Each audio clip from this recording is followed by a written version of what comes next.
Maayong gabi sa tanan. Sa gadirin diri sa saulog para sa among pinalanggang amahan ng gibilin. Not only sa legacy as good devoted husband, dedicated brother, loving father to us, loving father to his grandchildren. This memory not only surpass sa amin, to continue to serve us as his dear lovers.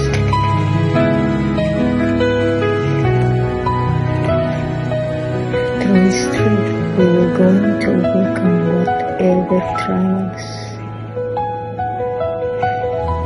we face in the future by always surviving.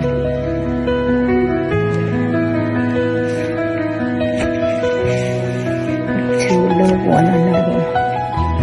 This kind of legacy may be natuloy ng Papa sa ama. Kung makaya ninyo mga dilias sa uban kayo mo.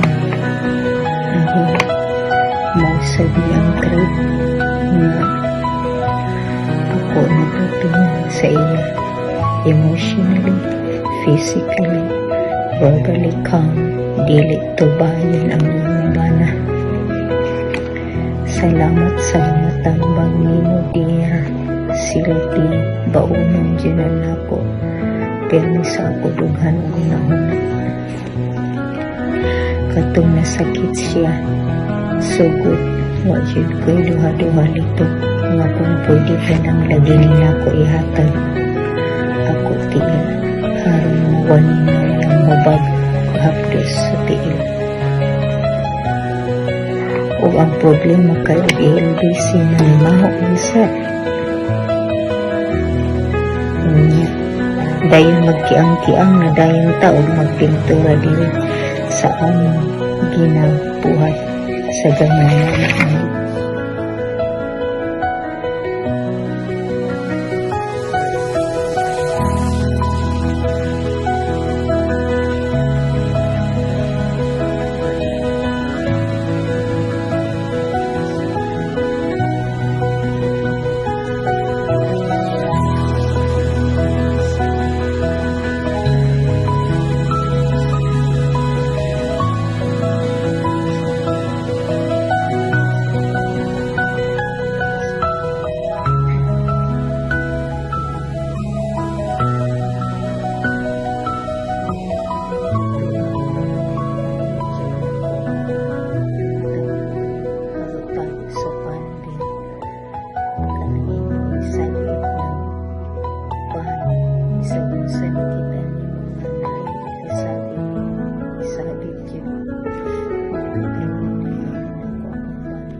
banto na di ay naliwat yun ka sa imong amahan o bisayaon pa tago-tago lang noon ni akong tirada si Father na Jude ang nakatatak sa akong nahuna nga pirti makalihok